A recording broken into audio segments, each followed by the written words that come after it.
And part 1B kind of builds off of part 1. The difference is it's going to be a measured amount of paper being dispensed.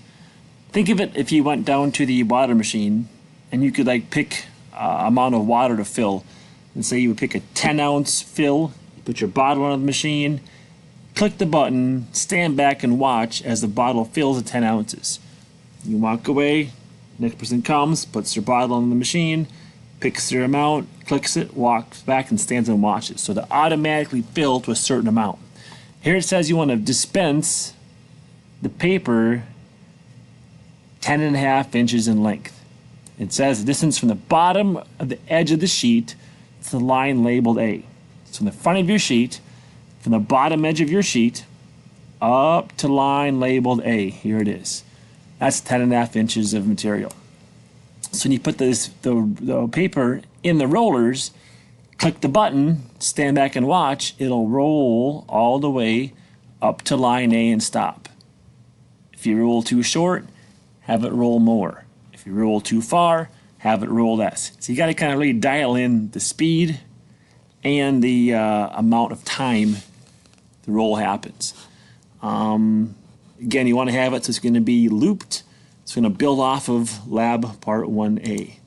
Here's my lab part 1A. All right, the same kind of concept. I want to have this loop as it runs, but I want to have not holding the button in. I want to have it kind of be clicked. So we learned this from the previous lab. It's not until touch, it's until bump. The bump command is a press in and a let go. Press in and let go is a bump. So when the bump happens, I'm going to put a little delay in there. I'm going to have a wait time of like 1 second.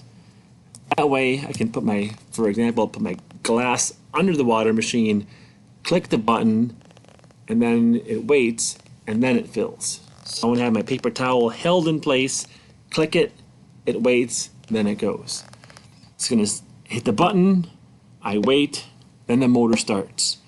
How long the motor has to run for, I don't know. So I need to have the motor continue what it's doing for a certain amount of time. This, I don't know what it is yet. So now you got to figure out what that time is for the code. Try a number, download it, run it a few times, and then decide, is it dispensing not enough, or is it going too much? Okay.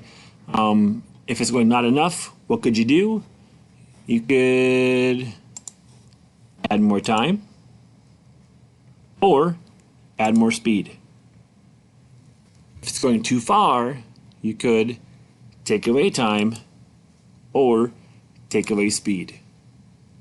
So there's the addition for lab part 1B.